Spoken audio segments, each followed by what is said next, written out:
La mejor conversación y las ideas más relevantes. Esto es el panelazo de www.copano.news. En La Clave 92.9. El abogado Álvaro Valenzuela Mazo todos los lunes nos regala su lectura y perspectivas de lo que ha sucedido en el fin de semana político. Buenos días, Álvaro. Hola, ¿cómo están? Bien, acá, por favor, bien. te invitamos a acercarte al micrófono y dar tu lectura sin corte de lo que ha sucediendo con respecto a las distintas perspectivas en relación a la delincuencia. Bueno, yo creo que uno de los temas que ha estado en cuestión y que me interesa discutir acá es esta de que hay que explicar la voltereta. Entonces, en el Mercurio, que yo leo... La voltereta del el actual oficialismo, Sí. respecto a su opinión que tenía sobre Carabinero el 2019 y hacia atrás. Y el 2011 incluso podemos partir. 2011. Desde 2006. Claro. Agarramos confianza en Y- 2006. Yo me recuerdo a Bachelet gritando Carabineros después de unas primeras marchas en mayo del 2006. Claro, Tanto y la tiempo. postura que tienen actualmente, que eso fue una gran polémica aparte de los sectores de oposición diciendo que el gobierno está bien, están de acuerdo con la perspectiva, pero no es creíble hasta que no pidan perdón. Y ese es el debate. ¿Deberían pedir perdón? ¿Es creíble la voltereta? ¿Está bien cómo están planteando el apoyo a Carabineros?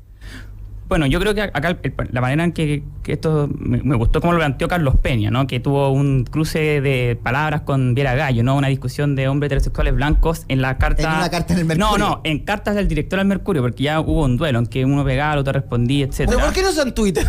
Es más rápido. No, pero es más glamuroso la carta del O sea, director al Mercurio. era un beef, una tiradera. Sí. Poner ocupado y cerrar. Claro. Bueno, Carlos Peña, a mi juicio, quien a mi entender gana la discusión, al menos desde mi perspectiva. Carlos Peña sostiene que está bien cambiar de opinión, pero ese cambio de opinión debe fundamentarse de manera racional y además debe hacerse cargo de las consecuencias de lo que se dijo, ¿no? Y bueno, el problema para el oficialismo es que la explicación más plausible de por qué cambiaron su opinión de manera tan radical respecto a Carabineros es muy poco decorosa. Y la explicación, a mi entender, es que el 2019 ellos estaban en un modo donde ellos tenían que proteger la hegemonía dentro de su propio sector. No, porque no es que ellos lideran el estallido social, que eso es un invento de la derecha para pegarle al oficialismo. Camila Vallejo, Yoyo Jackson, Gabriel Boric no inventaron el estallido social. Fue algo que ocurre, algo que de hecho lo supera. De hecho, yo en el estallido social nunca vi ninguna bandera de ningún partido político pro dignidad, porque probablemente si hubiese llegado con una bandera de un partido político pro dignidad, te hubiesen echado a palo. Entonces, en ese contexto, estos líderes tratan de sobrevivir a su posición de poder y tienen que obviamente decir como no, sí, hay que refundar Carabineros. Fast forward, llegamos a la segunda vuelta del 2021 donde se enfrentan dos proyectos minoritarios, ¿no? El progresismo más ñoñoíno con ya este patriotismo que no sé si lo Naciente. Republicano. Sí, pero es que no le quiero conceder el nombre republicano. Llamémoslo por la patriotismo. República. Pero Sí. por el Día de la República no hay que darle el nombre republicano, pero sí es un patriotismo naciente que después se extendió y creció, y el progresismo yo creo que se Un desinfló. conservadurismo mezclado con cierta alt-right gringa. Sí, una cosa bien rara en la juguera ahí. Hay que recordar un dato, ¿ah? me lo envió un amigo. Me dice, a Beatriz Sánchez, ¿se acuerdan que cuando fue a las marchas la sacaron la gente del sector muy violentamente? Ujú. Entonces, claro, es injusto decir ellos son los generadores del estallido social. No, fue otra fuerza. Era gente que trataba de aferrarse a sus puestos de poder. O sea, en ese tiempo ellos no estaban pensando en gobernar, ellos estaban pensando en tener la hegemonía de aquello que se llama izquierda. Y esa hegemonía estaba seriamente amenazada. Es interesante el punto porque, de acuerdo a lo que planteas, si es que te entiendo bien, pasa que se suman más por reacción que por necesaria convicción. Sí. Puede que haya cierta convicción en la refundación de Carabineros y siempre la izquierda tenía una cierta crítica a la fuerza policial y a las Fuerzas Armadas por el historial que hay en la historia de Chile al respecto. Pero particularmente en el caso del estallido social, donde actualmente la oposición y ciertos sectores más del establishment están reclamándole al gobierno de que pida perdón, tú planteas que es producto más de una aferrarse a esta ola que lo supera y no quedarse abajo para que el mismo izquierdismo no te critique de amarillo, que por convicción, y ahora se te da vuelta la tortilla y quedas preso de esas palabras. O sea, es lo mismo, o sea, el Frente Amplio viene sobreviviendo a la ola cultural desde el 2014. O sea, el feminismo no lo inventó el Frente Amplio, es algo que ocurre, empieza a ocurrir en las universidades de manera espontánea y dicen, ya, ahora somos feministas. Fue más o menos así, que claro. Más que ellos dijeron como no es que ellos lideraron ningún cambio cultural. Entonces, ¿cuál es el tema? En cuanto caso, esto es más viejo que el hilo negro. Un sector político tiene que primero lograr la hegemonía de su sector y para eso se corre más se asegura los propios y después tiene que gobernar para todo, entonces tiene que correrse sutilmente hacia el centro. El tema es que ese tránsito de posiciones hegemónicas de su propio sector hacia un tránsito de posturas que le hagan sentido a todos los chilenos, ese tránsito también fue poco pulcro. Porque esto se me ocurrió mientras venía caminando para acá.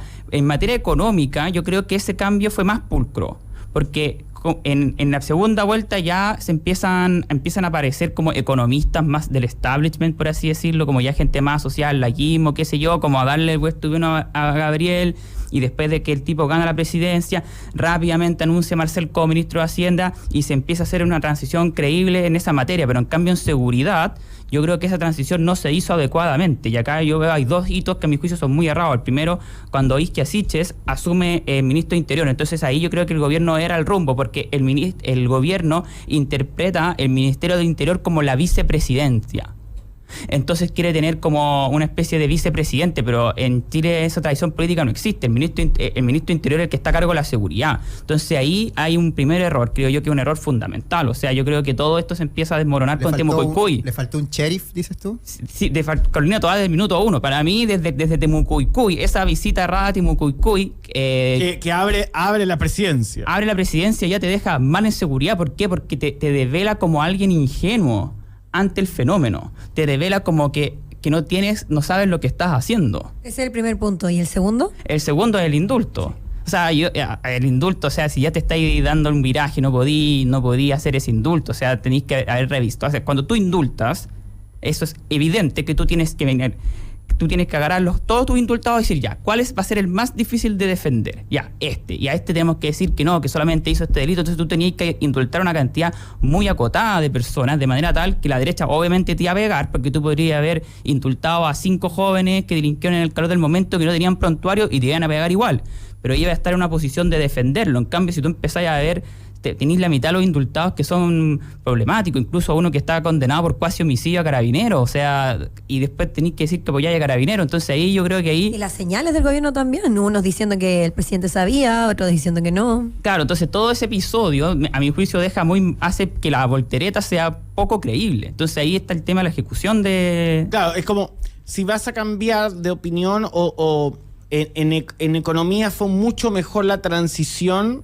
que en delincuencia, donde finalmente también estos incidentes terminan minando en la credibilidad. Claro, pero es que además, ojo, que en economía creo que era más fácil, porque no es lo mismo decir como ya, vamos a subir 7 puntos, vamos a subir la carga del PIB a 7 puntos con la reforma tributaria, ¿no? Ya 7 es mucho, ahora va a ser 3 nomás. Y eso son cifras nomás. Y solamente los economistas o gente que está muy dentro del tema entiende la diferencia de magnitud entre pasar de 7 a 3. Pero es mucho, en cambio la imagen de gatillo fácil, como pasar de que vamos a ponerle más regulaciones a Carabineros, a decir, no, el problema no es que Carabineros no está debidamente regulado, de hecho había que refundar Carabineros, ahora a Carabineros le falta atribuciones, o sea, ya es una vuelta, no quiero decir en 180 grados, pero voy a ser generoso, 145 grados. Entonces ese es el tema. Entonces ahí y el tema es que tú no vayas a salir de esto. O sea, ayer me preguntaba, bueno, ¿qué debería hacer el gobierno? Y yo, bueno, una máquina del tiempo y no indultar a Luis Castillo, porque ya yo creo que ya ahora, y además para peor aún, porque tú podrías decir, como ya, ¿sabéis qué? Que fue lo que hizo la derecha el 2011, es decir, ya, vamos a ser minoría y vamos a aguantar en nuestra posición y vamos a esperar que el péndulo pase y vamos a mantenernos acá firmes y vamos a bancar no estar con 25 puntos en la encuesta durante todo el 2023. El problema es que hay elecciones en mayo, entonces ahí ya yo no sé qué hacer. Yo creo que ahí yo, si fuese el gobierno, me pondría en posición bolita en un rincón, la verdad. Espérate, Luis Castillo, para contextualizar, fue uno de los indultados a fines del año pasado y que tenía un prontuario bien harto más grande, incluso antes del estallido social mismo, y que fue uno de los más cuestionados, por cierto, durante ese proceso que le valió muchas críticas al gobierno. Oye, para contextualizar y para hacerte la pregunta final, que yo creo que es la pregunta clave de este podcast, Gabriel Boric dijo en el responso de la suboficial mayor Rita Olivares, dijo, vale la pena reflexionar respecto a nuestras actuaciones en el pasado, en donde siempre creo que vale la pena reconsiderar y actuar de acuerdo al contexto que estamos viviendo en Chile. A propósito de esa frase, la UDI, mediante el senador Gustavo Sangüesa, le dijo que solo una clara y categórica disculpa del presidente Boric a Carabineros podrá hacer que confiemos en el gobierno que quiere avanzar realmente. Por otro lado, habló Monsalve, que dijo que es necesario reconocer que no hubo la suficiente comprensión de los efectos de determinadas posiciones. La ministra Vallejo también, que tuvo la entrevista en T13, dijo que le encantaría decretar el cierre de este capítulo, pero que es una conversación más profunda respecto a la pregunta que si hay que pedir perdón, porque es un debate que está madurando y que está haciéndose síntesis, ocupando el contexto más comunista de la tesis, antítesis, síntesis. Y por otro lado, la ministra Orellana, que también estuvo en entrevista en La Tercera, habló de que ahora actualmente tiene mucha más comprensión de la labor de Carabineros porque comprendió ciertos procedimientos que antes no tenía conocimiento. Dicho esto, te voy a hacer la pregunta clave por la que creo que vale la pena este podcast. ¿Debe el gobierno pedir perdón por sus dichos de la refundación de Carabineros o las críticas a la institución al calor del estallido social? Definamos deber desde una perspectiva de conveniencia política, no, porque si pide perdón, no es que la OI dice como, ya, pidieron perdón, no se preocupen, no, entonces después le van a decir como, ya, pero ahora tienes que pedir perdón porque apoyaste al perro matapacos, y después ahora tienes que pedir perdón porque hiciste eso, o sea, te van a estar debilitando infinitamente, ¿no? Va a llegar un punto en que la OI va a decir como, ya, sí, ahora Gabriel Boric pidió perdón, entonces ahora nosotros vamos a ir a decir como, no, bueno, agradecemos mucho que el presidente haya cambiado de opinión y ahora sí podremos trabajar con él con plena confianza. Eso no va a pasar nunca, entonces... ¿En ningún caso le conviene? No, en ningún caso. Quiero abrir la cancha. Estamos grabando un podcast, pero en este momento en donde lo estamos haciendo a través de la 92.9 Radio La Clave, de 8 a 9 de la mañana hacemos Copano en La Clave. Muchas gracias a toda la gran comunidad que se está sumando día a día y que manda fotos de cómo nos están escuchando y otros los retuiteamos. Estoy en Twitch y en Twitch hay gente del Frente Amplio que quiere responderte. Sergio González Pizarro dice: sostener que el Frente Amplio instrumentaliza el estallido para liderar la izquierda es tendencioso, dice. El Frente Amplio históricamente defendió desde sus inicios los... Ya sumándose discursos anti-ONU. Porque no, entonces es un tema de que los partidos políticos en Chile, de izquierda, derecha, de centro, a lo mismo, los partidos políticos hoy día no valen nada. No es un tema de que justo los partidos políticos del Frente Amplio no valen nada. Los partidos políticos hoy día no son capaces de proponer coordenadas a la sociedad chilena y son todos, desde la UDI hasta el Partido Comunista, reaccionan a los fenómenos sociales. Si tú ves los principios que salen de los congresos del Partido Comunista, yo veo un partido que va reaccionando a lo que pasa en la sociedad chilena, no a un partido que va proponiendo los cambios. ¿Te refieres no solo al punto de vista de apoyo electoral o apoyo popular, sino también a una cuestión más ideológica de sustento, de comprender los fenómenos actuales que desbordan un poco quizá la capacidad teórica, filosófica, intelectual de sentar una vanguardia ante estos cambios que son tan adelantados, que son... Sí, pero esos cambios se van aprendiendo también, porque una cosa es el concepto negativo de la voltereta y de decir que es a conveniencia del gobierno, y lo otro es también, como tú decías, ir viendo las necesidades que van en el día a día. Sí, claro, a ver, digamos que, como dijo Bob Dylan alguna vez, los tiempos están cambiando, hay que cambiar con los tiempos. O es negativo para un proyecto político hacer cambios tan radicales. ¿Cuál es tu lectura? O sea, mi lectura es que la política en general no está siendo capaz de procesar los conflictos de la sociedad chilena. Ahora no sé si es negativo o positivo, eso lo dejo para los auditores, porque uno podría decir, bueno, si el Frente Amplio no se hubiese adaptado al estallido social, hubiese quedado absolutamente desbordado y era por la lista del pueblo y después hubiese sido Kast presidente, entonces no sé, no estoy en condiciones... Una connotación positiva o negativa. Sí, estoy describiendo los hechos nomás. Uh-huh. Álvaro Valenzuela Mazo, agradecido como siempre de tu perspectiva. ¿Algún otro tema que quieras dejar o que no quieras dejar antes de cerrar? No. ¿Has dicho todo lo que querías decir? Sí. ¿Cómo te seguimos? No, a mi Instagram, Álvaro Valenzuela Mazo, ¿no? No, dame tu YouTube, porque tu YouTube vale la pena seguir. No tu Twitter. No, porque su YouTube hace análisis. No. Sí, todos los días hace videocolumnas. Hace videocolumnas, es como el 1 al día, pero gratis.